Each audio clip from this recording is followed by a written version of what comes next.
All right, ladies and gentlemen, you are locked on Falcons. I'm your host, Aaron Freeman, and today I'll be joined by Kevin Knight of the Falcoholic. We're going to be talking all about which players are going to make this team, which players aren't, those last handful of players that are kind of on the roster bubble, and why some of them will or won't make the Falcons roster. We'll get Kevin's thoughts on Desmond Ridder's performance against the Jaguars and who's going to start for the Falcons at center come week one.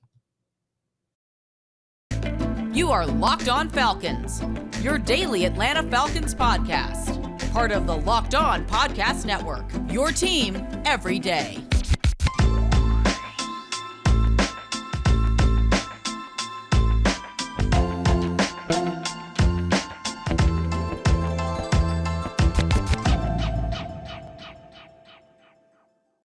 So, guys, you know me. I'm Aaron Freeman, a.k.a. Sirius Black, formerly the founder of FalcFans.com, also your very humble podcast host here on Locked On Falcons, your daily Atlanta Falcons podcast, part of the Locked On Sports Atlanta podcast family. And today's episode of Locked On Falcons is presented by Prize Picks. Prize Picks is daily fantasy made easy. Pick 2 to 5 players, and if they score more or less than their Prize Picks projection, you can win up to 10 times your money on your entry. First-time users can receive a 100% instant deposit match up to $100 with promo code Locked On. That's prizepicks.com, promo code Locked On. So, guys, we thank you for making Locked On Falcons your first listen each and every day. Of course, Locked On Falcons is free and available Monday through Friday on a variety of podcast platforms, including Apple, Odyssey, Google, Spotify, and, of course, on YouTube. Make sure you subscribe to Locked On Falcons on YouTube, and you will get the video version of the podcast the night before the audio drops. So, guys, Kevin Knight will be joining us very shortly. We'll be kind of talking about which players kind of differ from people's various roster projections, and doing the math, I think it was about 46 people that 5 different projections agreed would make the Falcons roster. So going back to a point I think I made last week on a podcast, talking about what Mike Rothstein said to me about 46 people that everybody agreed with. It was those last 7 spots where people have differing opinions. So we'll kind of focus in on those 7 differences as opposed to the 46 that most of us all agree on. But before we get into that, we'll talk with Kevin about this past preseason performance against the Jaguars from Desmond Ridder, who's going to start at center, as well as how active the Falcons will be on the waiver wire. So we'll get into that conversation with Kevin Knight right now. So, guys, you are Locked On Falcons. Of course, I'm your humble host, Aaron Freeman, and today I am joined by Kevin Knight of the Falcoholic. You can check him out weekly on the Falcoholic Live, as well as often. I don't know what your schedule is when you're doing the Falcoholic podcast, Kevin, but you're up there a bunch. So, you'll get a chance to tell the people at the end of the show exactly how many times they can check you out on the Falcoholic podcast. But Kevin, my friend, welcome to the show. Thanks for having me on, Aaron. Always good to be here. I feel like, the balance between Locked On Falcons and Falcoholic Live has shifted. I think you've been on Falcoholic Live like 10 times. I've only been on this show, like 2 or 3 times in that span. So, this is good to start to correct the equilibrium here. Well, yeah, I didn't want to bore you on Locked On Falcons during the offseason, Kevin. So you'll be a lot more on during the season when we can actually have real football to talk about. Very fair. Third string roster battles. But we will be talking quite a bit today about third string roster battles, as we will sort of break down, our 53-man roster projections and looking at the various differences that people like myself, Kevin, as well as people like Mike Rothstein and Josh Kindle and Tori McElhaney and Scott Bear over at AtlantaFalcons.com have. And we'll break some of those, why certain players are different and sort of who we think could sneak on, all those various things later in the episode. But we'll sort of start things off getting Kevin's thoughts on the most recent preseason game against the Jacksonville Jaguars. I generally know what Kevin thought about the first 2 preseason games, in part due to those appearances on Falcoholic Live, but I want to get his thoughts on, the man, the talk of the town, as I referred to it a couple of shows ago, Desmond Ridder. What were your thoughts on Desmond Ridder's performance in that Jaguars game? And, do you kind of expect we'll see some more of Desmond Ridder once the regular season Yeah, I mean, I think that we'll see Ritter at some point. It's probably a question of more like when, not if, just because I think you and I both believe that while the team might actually look better on the field this year in terms of the win column, pretty unlikely to be competitive for the playoffs. And I think once it's sort of clear that the playoffs are not in the cards anymore, I think we'll start to see Desmond Ridder. Right now, I'm expecting that to be, week 10, week 11, week 12, something in that range that we'll get to see Ritter play. And I don't think it's going to have to do anything with Marcus Mariota being like bad or anything like that. I think it's more that, we need to know if Ritter can cut it or if we have to go dip into the quarterback well again next year. Certainly what we've seen in the preseason, I mean, I don't know that it could be a whole lot better unless he was just absolutely flawless. You hate to see the first interception, just not a great pass behind the intended receiver. Easily, I mean, it was a great play by the defender. I mean, probably should have just been incomplete, but terrific play by the safety to come up and pick that off. And that's what's going to happen in NFL games. Like, these guys are going to make you pay for those mistakes. But really got back on the horse, marched down. It was at one point he was like 5 of 6 with the one incompletion being an interception, and then a touchdown pass. So it was really a great bounce back drive. I mean, I think that we saw basically everything you wanted to see from Desmond Ridder in the preseason. A command of the offense. He was really sharp throwing the ball most of the time. Certainly not perfect, but in terms of a third round rookie, like, look at a quarterback like Kellen Mond, a third round quarterback of the Vikings, and they can't seem to even get him on the field. So then you got a guy like Desmond Ridder out here that's lighting up these second and third string defenses, and I think a lot of people are like, oh, well, it's second and third string defenses, so he should do that. And like, you're right, but there's so many quarterbacks that get drafted that can't even do that. Like, they literally can't even make plays against these reserve units. And Desmond Ridder immediately has shown that he's more than capable of dicing up reserve defenses. The question now is, can he do it against the starting defenses? And unfortunately, we probably won't be able to get that answer until later in the season. Yeah. And full disclosure, Kevin, I just wanted to ask you that question just so the people in the comments can direct their hate towards you rather than at me or constantly talking about Desmond Ritter's potential to start. But let's talk about another starter that we don't really know who's going to start, and that's the center position. Kevin, you have any thoughts, ideas on who's going to start at center for the Falcons week 1?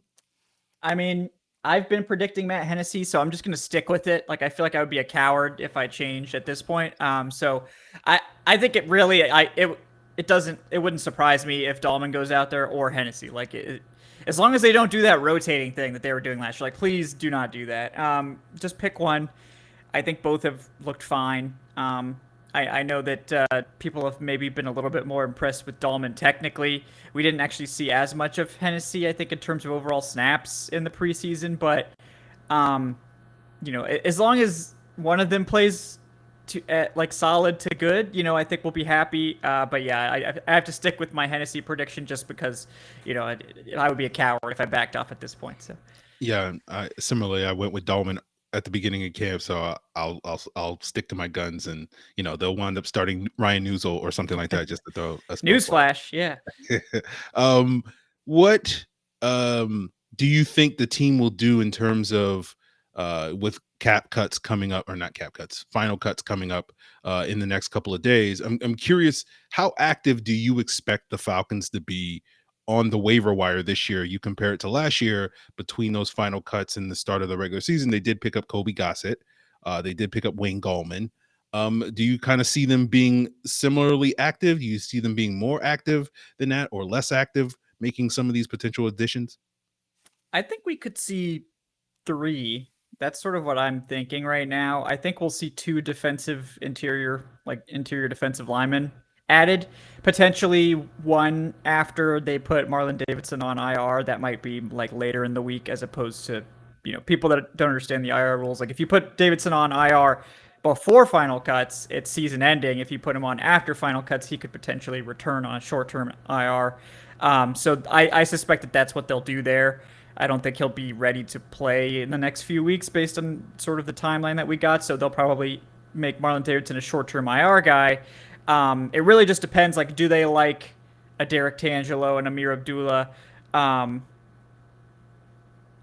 Abdullah Anderson. Yeah, I'm thinking of other players here. Like, wait, there's too many. There's too many Abdullahs. Hey, that Amir Abdullah, he's quick defensive tackle. He is very quick. Yeah, indeed. Abdullah Anderson. How much do they like those guys versus how much do they like the guys that are cut? I suspect that we'll actually see those guys maybe eventually move to the practice squad in favor of some of these veteran pickups. We'll see if any nose tackles that they like break free, because I think they would like to keep a second nose tackle. They did it most of last year too. And then, I know people were saying, I think it was like T.Y. Gill was cut by the Vikings. I know he has a lot of fans, so that could be another name that they look at. But I think 2 defensive interior guys and then possibly a swing tackle. And you talked about it on the show a lot. Rick Leonard got cut.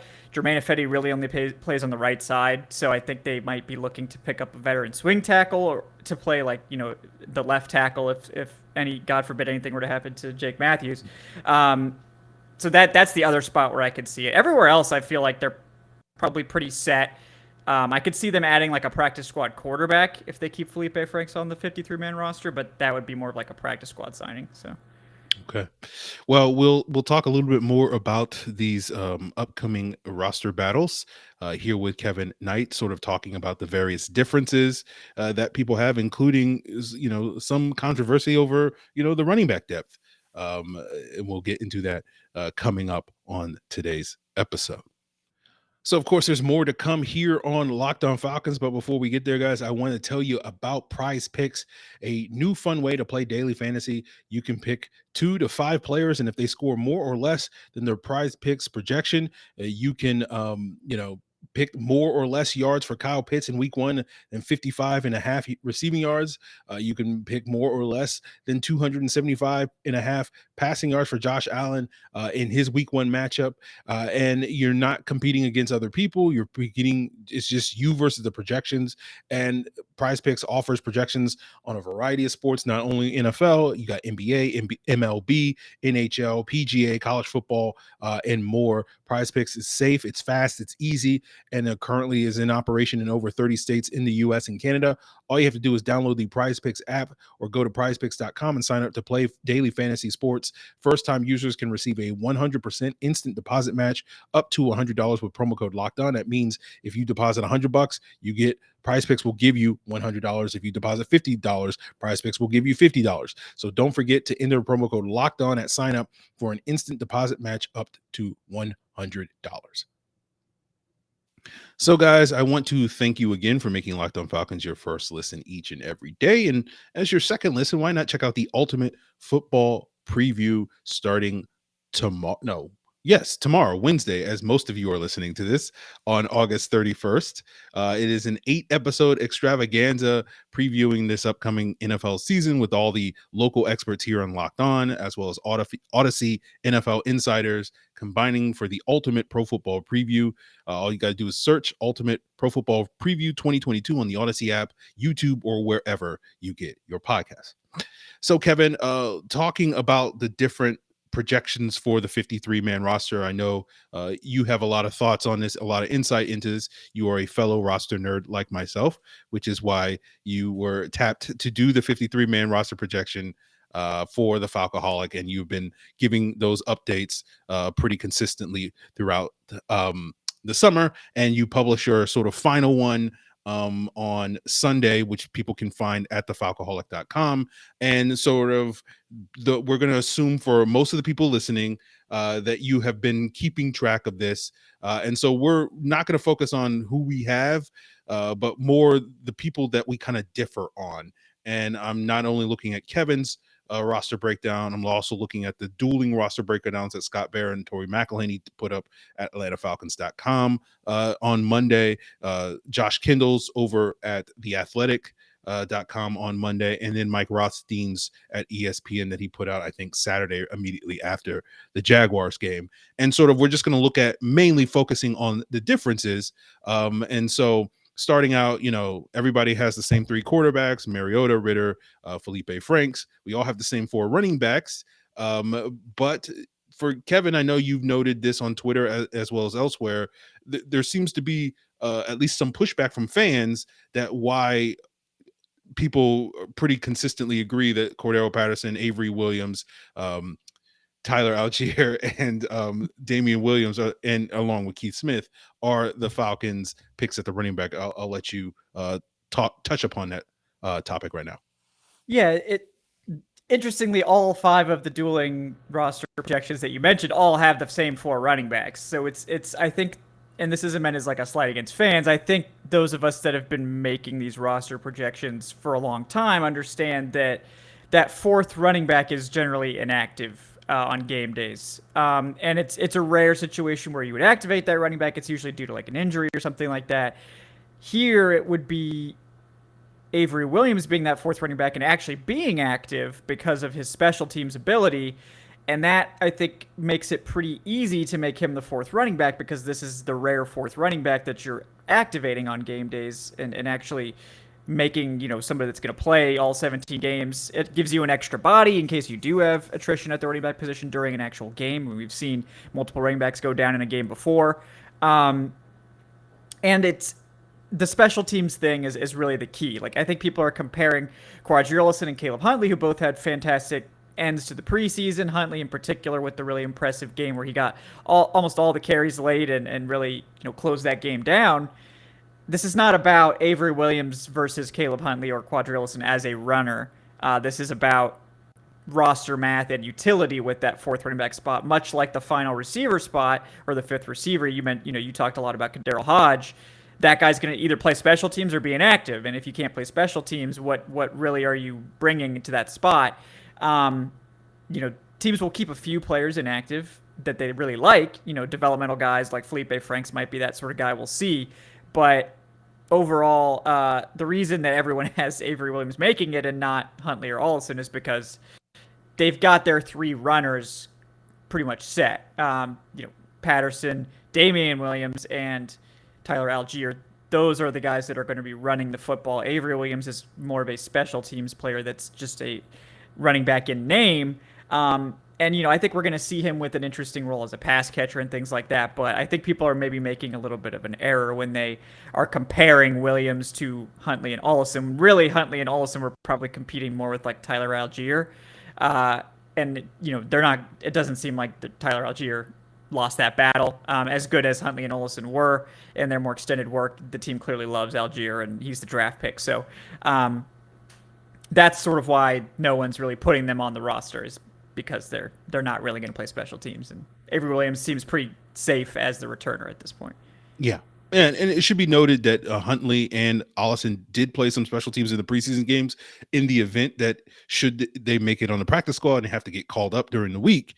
If they're going to get active on game day, it's very likely that they'll be primarily special teams players as opposed to getting a bulk of carries on offense. So they'll have to contribute there. You mentioned Felipe Franks. It's notable that Felipe Franks spent a considerable amount of time playing special teams, because should he get active on game day, hopefully it will not be as a quarterback. Hopefully it will not be as a tight end, because that will mean a lot of things went wrong for the Falcons. And so therefore, if he has to play on Sundays, it will probably be contributing on special teams. So those are things to keep in mind. But let's talk a little bit about some of the other differences that people have, particularly at the wide receiver and tight end position, where a number of people have Jared Bernhardt sticking as that 6th wide receiver, in addition to guys like Drake London, Brian Edwards, Olamide Zaccheaus, Demir Bird, and Qadree Hodge, who everybody agrees will be at least 5 of the Falcons wide receivers, as well as the tight end position. We all agree Kyle Pitts and Anthony Firks are there. Most people seem to agree that Parker Hesse will make it as the 3rd tight end, although Josh Kendall is the one sort of dissenting opinion,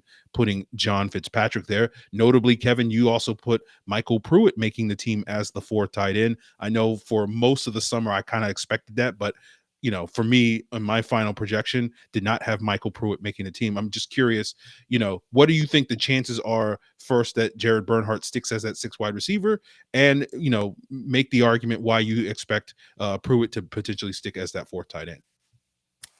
I think he's like sort of one of the rare guys that you see signed late in training camp that this is a guy that you think can make the team. I think he is a lot more valuable than a lot of other 4th tight ends, in that this is a guy that can catch the ball and block. I've talked about Michael Pruitt a lot. I mean, this is a guy I really liked coming out of college as a receiver, the rare receiver to blocking specialist transition that you almost never see at tight end. And Pruitt also offers you some like, fullback versatility and things like that. I think he's a guy that has a lot of experience in the scheme. We heard in training camp, he was immediately getting some reps with the 1s and 2s. I think that they really like him. I think if they were to not keep, if they keep 3 tight ends, then obviously he's not going to make it over Parker Hesse. But I think they want to keep 4. The only thing, and the reason I go with Pruitt is because if they only have 1 blocking tight end without Michael Pruitt or John Fitzpatrick, it's just Parker Hesse. And I think you at least want a second guy that can block, because no offense to Kyle Pitts or Anthony Ferguson, but those guys aren't moving the needle as blockers. They're fine. They'll get in. They're sort of get in the way type of guys, like receivers out there blocking. But Parker Hesse is the one guy. I think they would probably like to have a second guy, but I think Pruitt offers enough as a receiver too that he gives you a little bit more value than maybe a 6th receiver like Jared Bernhardt. It pains me to leave Bernhardt off a lot because I really like him. I think he's certainly deserving of a roster spot. I think it's more likely, in my opinion, that Bernhardt makes it over someone like Franks. Like they decide to put Franks on the practice squad and then they keep Jared Bernhardt as a 6th receiver. But I think they're going to use a lot of tight ends. If you watch the preseason games, you guys saw it. Like how many times did you see 3 wide receivers out there at once? You barely ever see it. In the context of the NFL, they still play 11 a fair amount, but compared to other NFL teams, the Falcons probably play 11 at like one of the lowest rates in the league. They play multiple tight ends, multiple running backs. They were running a lot of pistol, and like they had some full house stuff with Felipe. Like they're going to use a lot of these other specialist players, these guys in the backfield, and I think they're going to prioritize having the extra tight ends and blockers over a 6th receiver. But if they do really want to keep Bernhardt, I think they'll move Franks to the squad where he's probably not really in danger of getting poached, whereas someone like Bernhardt might be more of a threat to get stolen.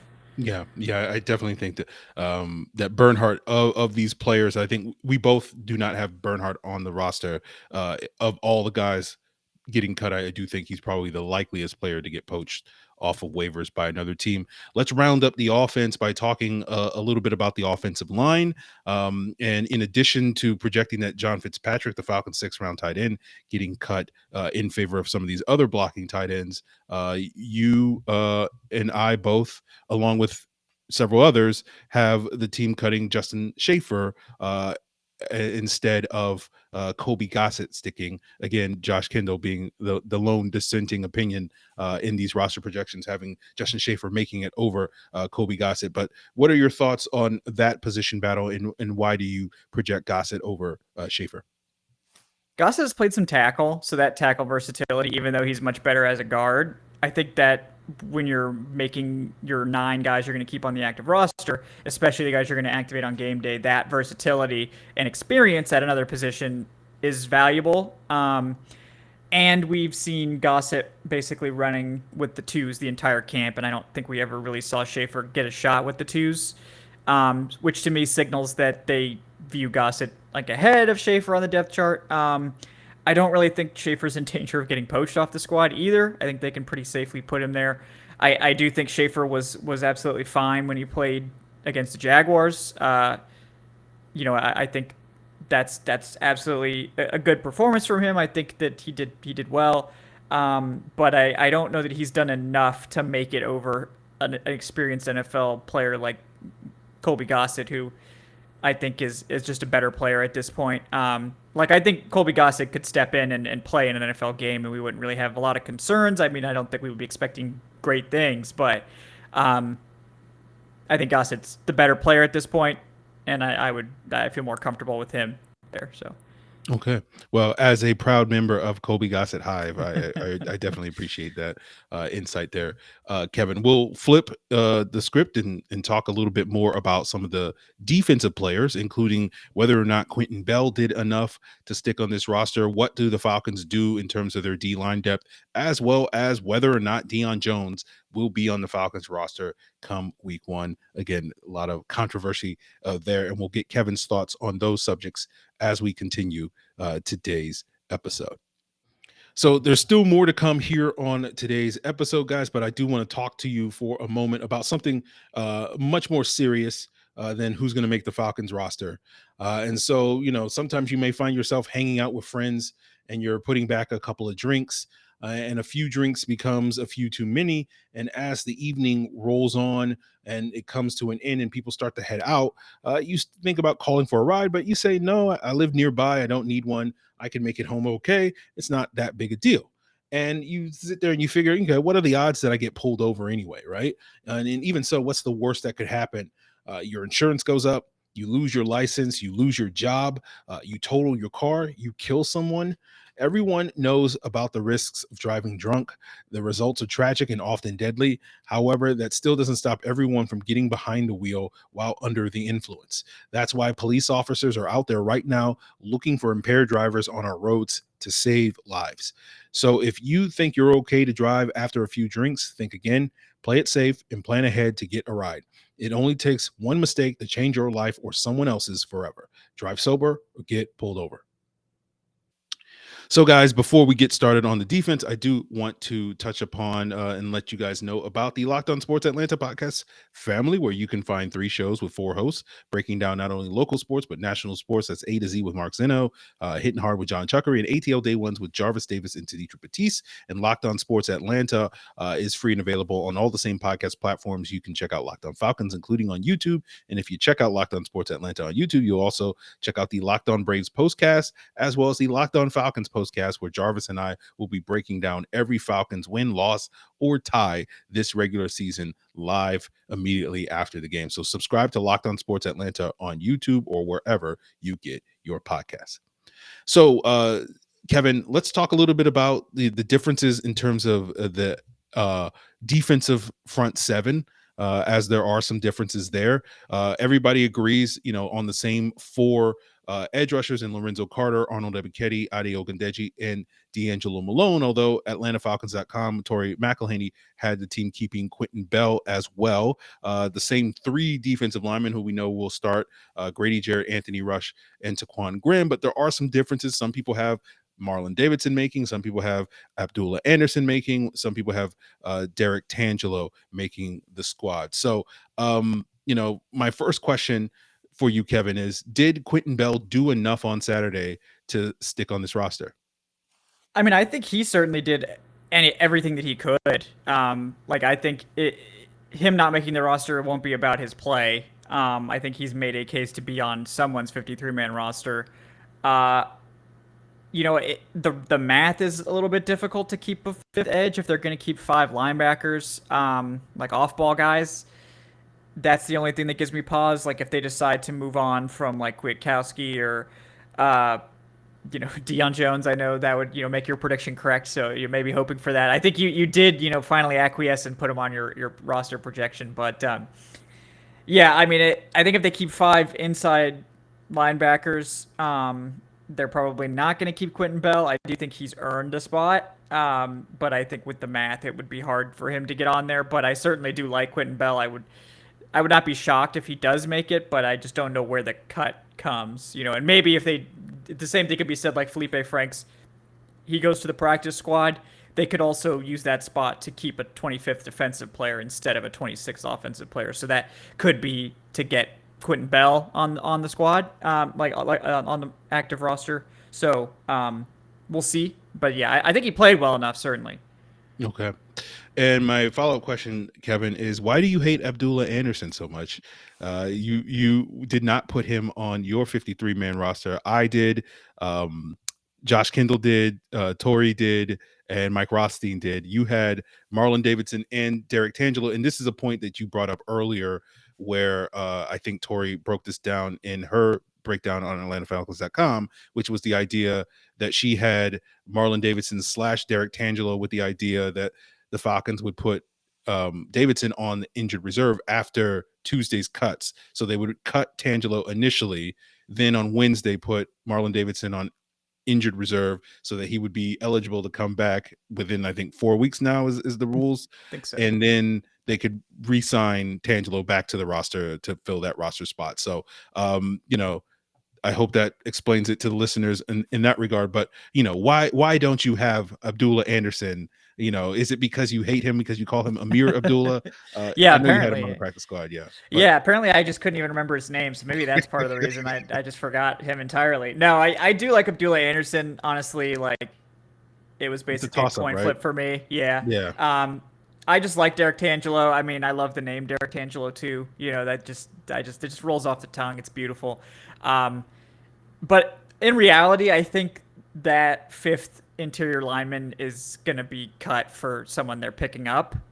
So it also, I think, doesn't really matter that much in the grand scheme. It could be that fifth guy sticks, and then when Davidson goes on IR, that is the spot that they use to claim somebody.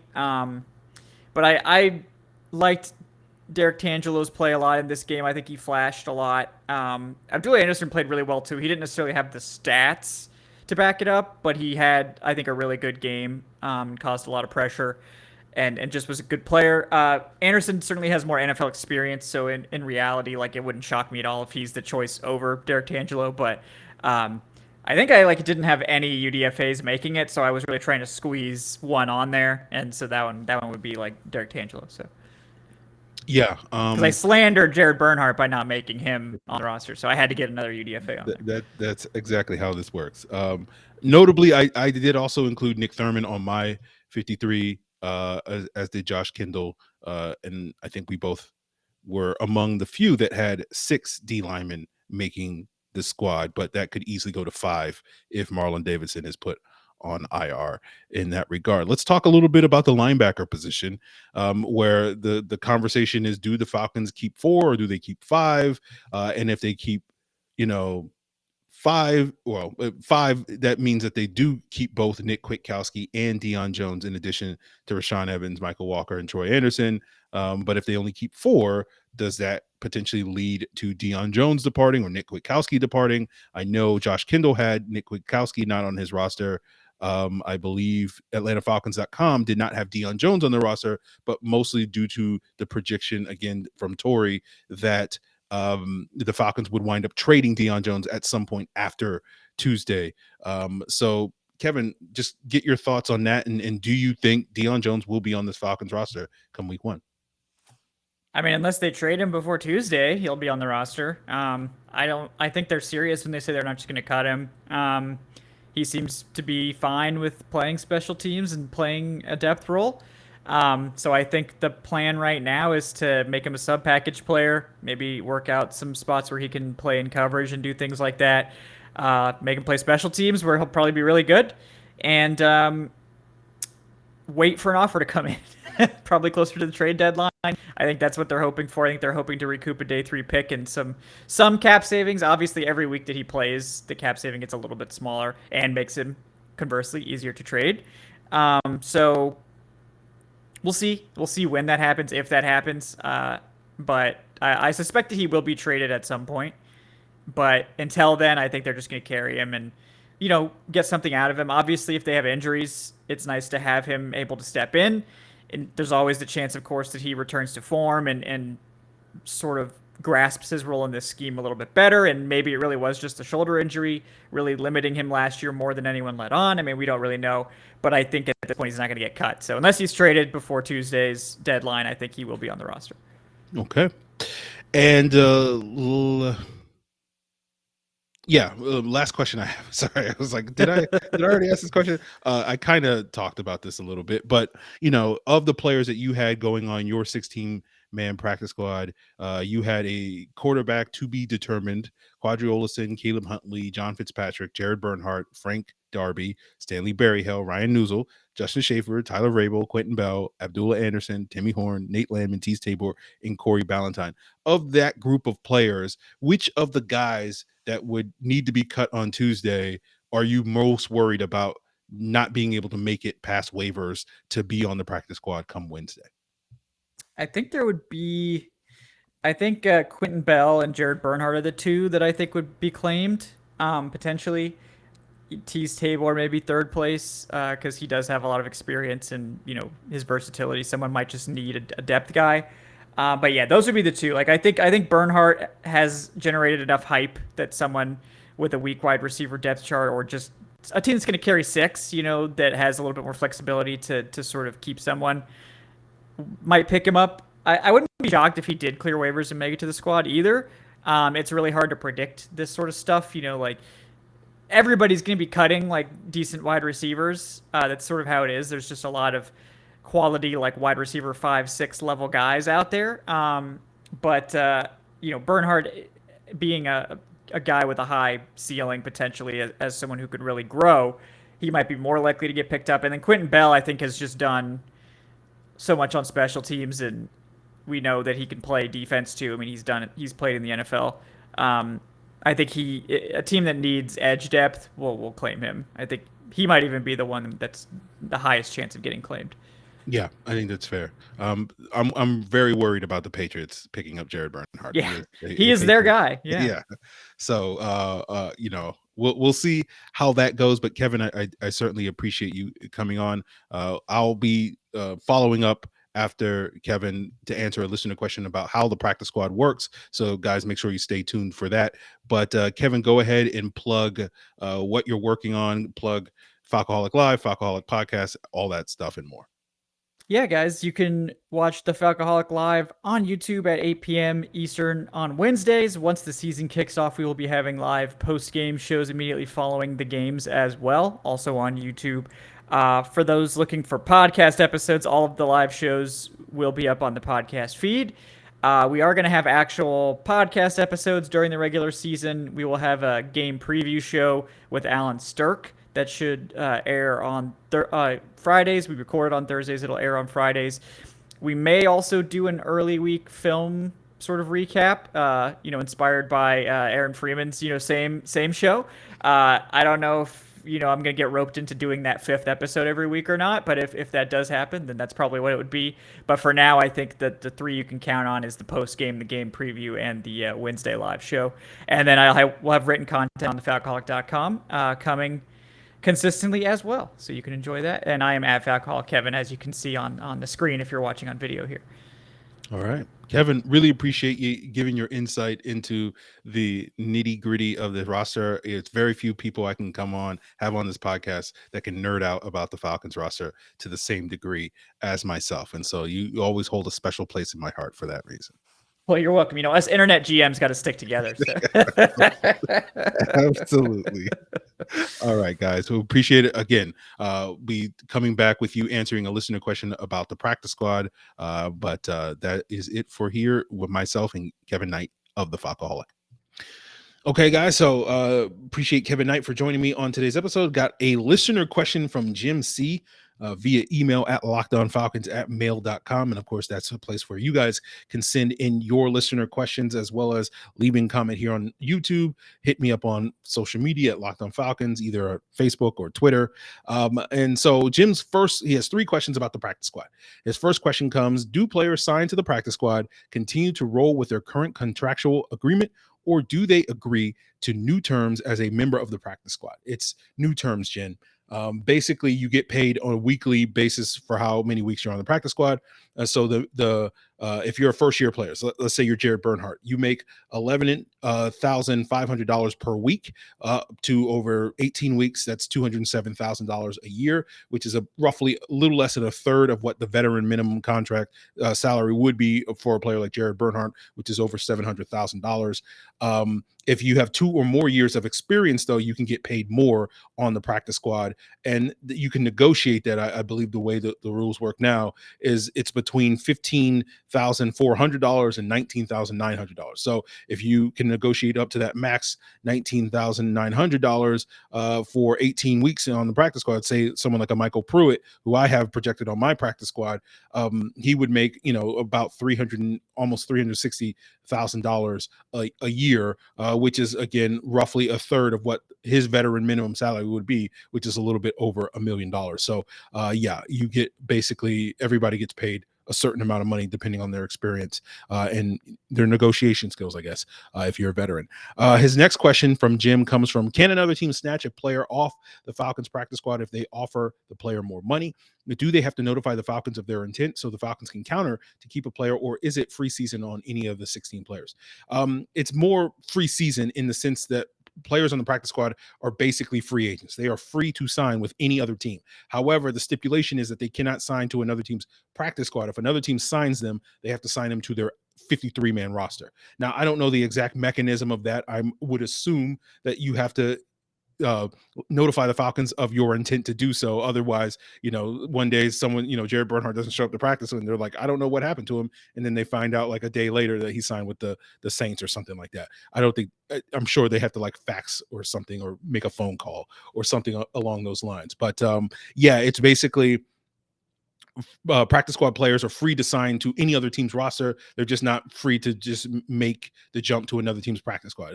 If they're going to make a lateral move to the practice squad, they have to be released off of the initial team's practice squad, and then they're free to sign to another team's practice squad after that point. Jim's third and final question is, at any point in the season, is the practice squad frozen? In other words, no snatching permitted. The way that it now works is that teams are allowed 4 players per week are basically protected from being, snatched. I guess we can use that term by other teams. And I believe the deadline for that is like Tuesday at 4 p.m. Eastern. I don't know if that means that teams are allowed to like sign people on snatch anybody on Mondays or something like that. But basically after that point, after a player is protected for the week, that he cannot be signed by another team to their roster. And I believe initially when they came up with that rule in 2020, there was like a limited number of times that you could protect a player. But I think now the rule is that you can protect them an unlimited amount of time. So Jim, I hope that answers your questions. And guys, that's going to do it for us here. Again, you can send in your questions to lockedonfalcons@mail.com. You can leave a comment here on Locked On Falcons YouTube channel, or you can hit me up on other social media accounts such as Locked On Falcons on Twitter or Facebook. And with that being said, we appreciate everyone that makes Locked On Falcons their first listen. Always recommend second listens being Locked On Sports Atlanta, Locked On Hawks, Locked On Bulldogs, Locked On Braves. Why not also check out Locked On Fantasy Football with host Vinny Iyer of 20 years of NFL experience, helping you get prepared for your upcoming drafts and or upcoming fantasy football season. Locked On Fantasy Football is free and available on all the same podcast platforms that you're currently listening and or watching Locked On Falcons, including on YouTube. So guys, that will do it for us here. Tomorrow we'll be joined by Jarvis Davis, presumably reacting to whatever cuts the Falcons make and talking more about what to expect this upcoming season. So stay tuned to that. Guys, really appreciate it.